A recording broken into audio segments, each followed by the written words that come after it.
I got into a discussion, not an argument. I was discussing. The other person did not sound like they were discussing. Some guy was trying to tell me that it didn't matter what the universal life policy showed at 80 because the insured will be dead. So who cares? Who cares? I care. I care that I'm selling a product that's going to be there forever.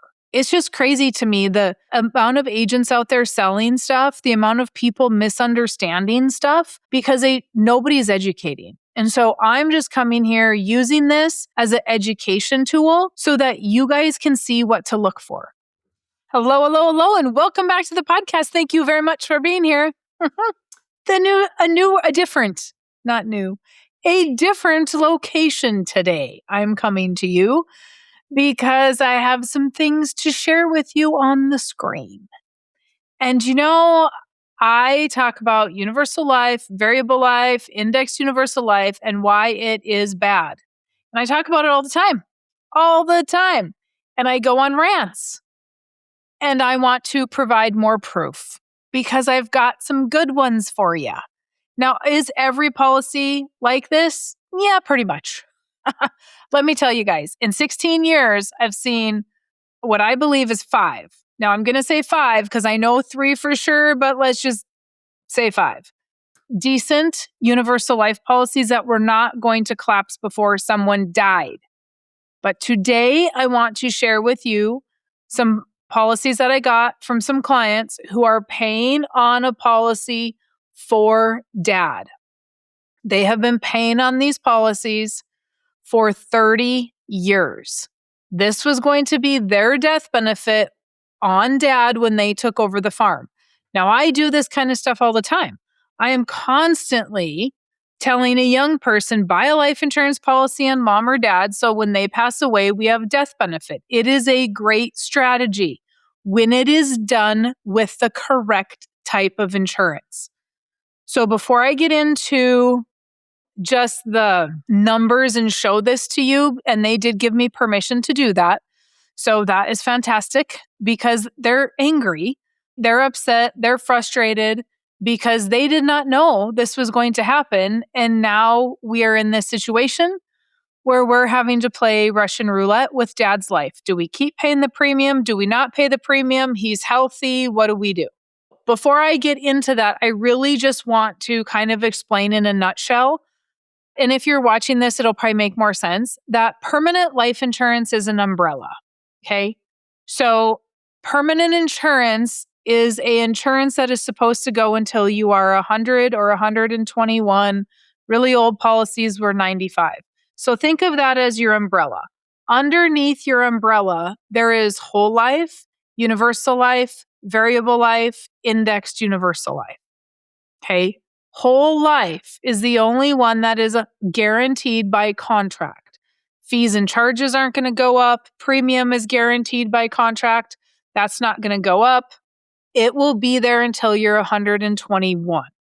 What's not guaranteed is the universal life products.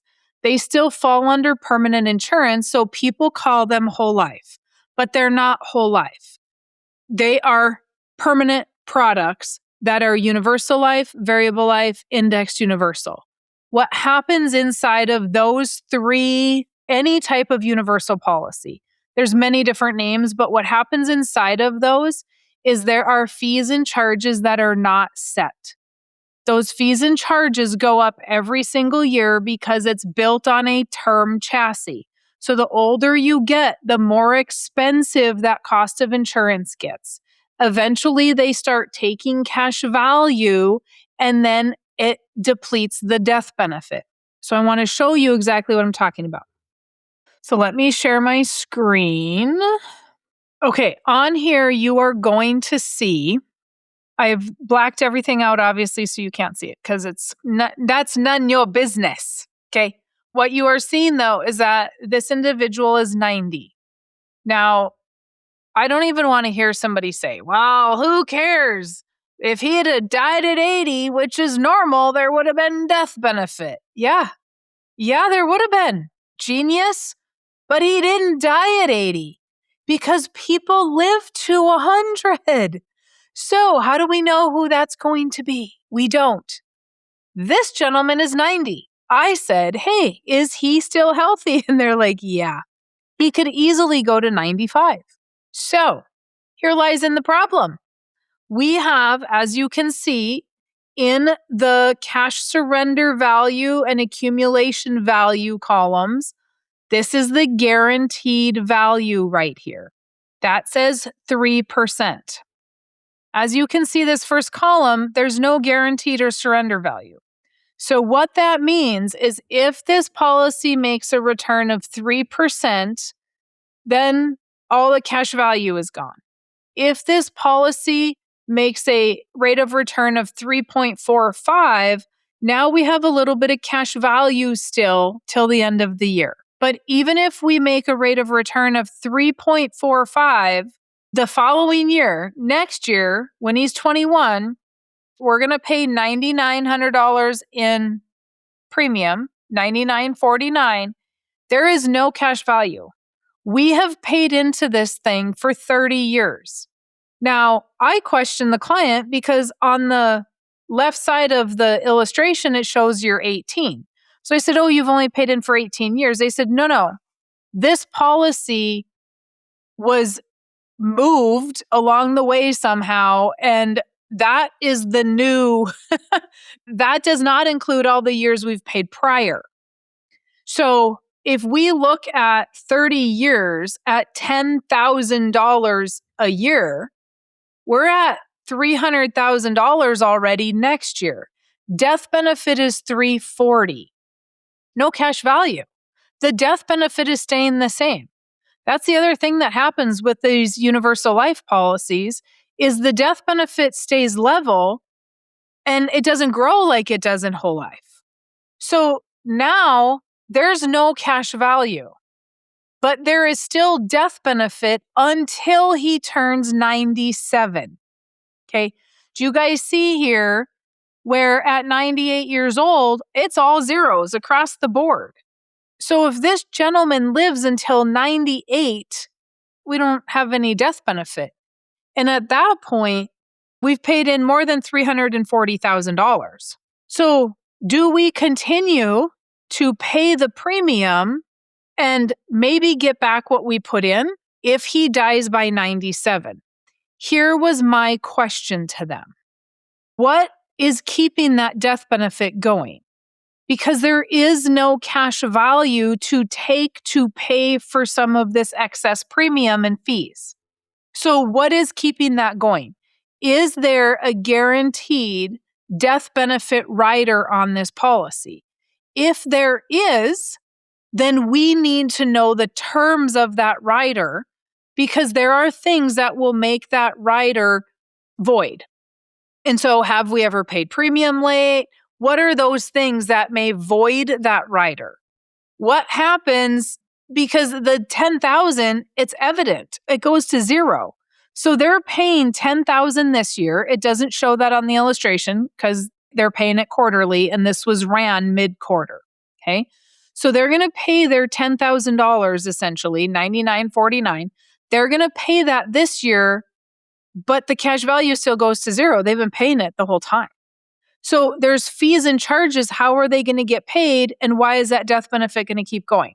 We need answers. Guess what? Surprise, they're not getting answers from the agent. They contacted the agent. They drove 2 hours one direction to see the agent who said, oh, I can't give that to you because my secretary is out for the day. They emailed me and I said, call the company. Go directly to the company, skip over the agent. So they skipped over the agent, went directly to the company, got this, and then they called the agent and said, you will be meeting with us. And he didn't have much to say, right? Unfortunately, this agent was not the one that sold them the policies. However, this agent has been there since he first started his career, which was probably 30, 40 years ago. So he manages all the rest of their family money.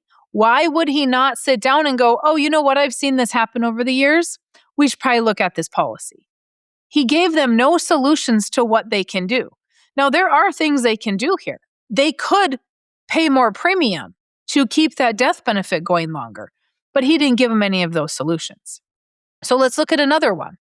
This one is the same family, okay, and another policy with the same agent, and we have no more premium due. It shows no more premium is due. This one is supposedly paid up. There's cash value at the 3.45 column. There's a little bit of cash value at the 3% rate of return column. Next year, the 3% goes away. In 3 years, the 3.45, that return column, we are also out of cash value. The death benefit on this one, though, goes until he is 111. So this one will most likely pay out. But again, why? Is there a guaranteed death benefit rider on this policy? Or are we going to get some random letter in the mail that says, hey, we need more premium if you want to keep this $260,000? When I say we're playing Russian roulette with this guy's life, I literally mean we are playing Russian roulette. Is he going to die, especially on that last policy I showed you? Is he going to die before this policy collapses and everything ends up at zero? Or is he going to outlive it? Now, this happened to another client of mine. We looked at this policy and he said, Mary Jo, what do I do? Dad's on oxygen. He's not doing well. But they sent us a letter that said, if we want to keep this policy going, we have to pay X amount of premium. I don't remember what it was, but it was extreme. It was a lot. And I said, well, okay, I had met the dad. And I said, he's kind of ornery. He's been on oxygen for a long time. How is he doing? Are we expecting him to go another 5 years? Because at this point, what we have to do is math. And if we pay more premium, how much more premium do we pay before it equals or exceeds the death benefit? If he dies when it equals the death benefit, then we basically get all of our money back. It acts like a return of premium for term insurance. If he dies a year or two over, then we don't get all of it back, but at least we get some of it back. They paid the premium, and he did pass away a couple months later. Playing Russian roulette. Are we going to win or not? What are we going to do? Why are we gambling on somebody's life? What a horrible position to be in. These new clients are the same way.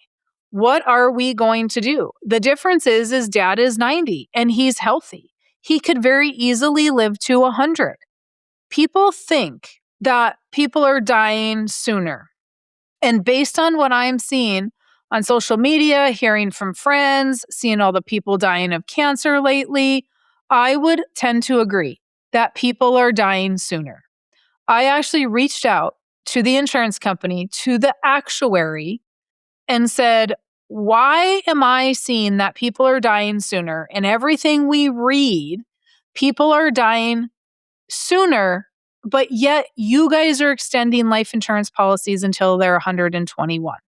I don't understand. And she had the perfect answer. Of course, she should. It's her job.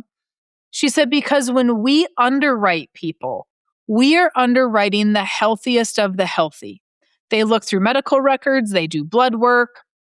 They look at driving record. They're looking at everything. And they are saying, based on today with your health and your health records, you should live to X, Y, and Z. And so they will definitely be insuring people that live to 121. So people are living to 95, no problem. 100, no problem. This is why insurance companies continue to move out the death number and make sure there's coverage there so people don't outlive their policy. The insurance company doesn't want them to outlive the policy. They want to be able to, because they got to pay it out anyway. They're either going to pay it out in a death benefit, or if you outlive your policy, they pay you out. They don't just keep the money because you outlive the policy. But if you outlive the policy, it's taxable. So they want to make sure that you're not going to outlive that policy and that they're going to have coverage for you forever. For people to say, oh, he'll die soon, he's 90. Says who? I don't even see parties for 100-year-olds anymore. It's not a big deal. Now it's a big deal if you're 105, if you're 110. But even if he lives in the one illustration to, I believe it was 111. Yeah, if he lives to 111, there is no death benefit. So when people say, I really hate whole life insurance, we had a family member that it never got paid out. They paid in their whole life and then they never had a policy when they died. Unfortunately, it is 99.9% of the chance that they had some sort of universal life policy, that the fees got astronomically expensive, the premium went up, they didn't have whole life, and they didn't have dividend paying whole life, where the death benefit will also go up. There's just a lot of examples of why these universal life policies don't work. And because so many people think, oh, all you do is rant and rave about UL, you don't know anything. Okay, here's an example. I got into a discussion, not an argument. I was discussing, the other person did not sound like they were discussing, but I got into a discussion within an IBC group on the Book of Faces, and some guy was trying to tell me that it didn't matter what the universal life policy showed at 80 because the insured will be dead, so who cares? Who cares? I care. I care that I'm selling a product that's going to be there forever. It's just crazy to me, the amount of agents out there selling stuff, the amount of people misunderstanding stuff because nobody's educating. And so I'm just coming here using this as an education tool so that you guys can see what to look for. These clients listen to a ton of my podcasts. So they knew to go to the insurance company and get an in-force illustration. They already knew that something was probably not right or needing to be looked into just based on the information and that I've been teaching. How else are we ever going to know who to trust, what to buy, if we don't educate ourselves? And I've said it a million times and I'll keep saying it. Unfortunately, you guys have to minor in life insurance in order to buy the right product. Even term insurance is not all created equally. There's regular term, there's return of premium term, there's convertible term. Do your due diligence and don't just be going online or going to a local agent to buy what it is that you need. I got an email last week at the time of this recording. Somebody said, hey, I got these life insurance policies and I don't know. It sounded like he maybe read my book first. Went to his local agent, bought some whole life policies. They were whole life. They were structured correctly, but the terms were not correct. This person ended it at 65 or in 20 years. I'm like, why are they doing that? That's very short-term thinking. The thought process behind it was, well, at that age, you're going to be done farming and you're not going to want to pay premiums. Who says that? So the goal in life is to go broke at 65? No, we're building our assets so we can have rental income. We can maybe sell our land and have income from land to continue to have income. What do you mean? Like everybody just builds and then ends at 65? Very short thought process. The dollar devalues on a daily basis. So even if you're paying, think about this couple, $10,000 a year 30 years ago was an astronomical amount of money for somebody that were in their 50s or that were in their 20s, an astronomical amount of money. They made massive sacrifices to have this death benefit, and now it may not even be there. The premium is not going to feel like in 25, 30 years from now, not going to feel like it does today. We have to put our logical thinking hats on and think long term and think like a forester. That's why Nelson has that analogy in the book. It's not there just because he was looking for something to write. So we need to really pay attention and educate ourselves on what we're buying, who we're working with, and make sure that they are doing what is the best thing for the whole outlook of what we want to do right now, generationally, in the future. What does that look like? So anyway, here's examples. I love it when clients allow me to share stuff. That's fantastic. It's so good for everybody. And it's nice when people say, hey, yes, use this as a teaching tool because we didn't know. And so now we know. We don't want anybody else to be in that position. So super thankful that they are allowing me to do that. But if you guys have something like this, if mom and dad say they have life insurance and you don't know what it is, just ask them. Just blame it on me and say, hey, there's this lady that has a podcast and she's talking about how these things aren't right. And she's actually showing us examples of this. Can we just look at yours to make sure in case we need to save it, how we can do that? So if you guys have something that you need me to look at or you need John to look at, just email us and we're happy to do that. You can email me, Mary Jo at Without the Bank, or you can email John, John at Without the Bank.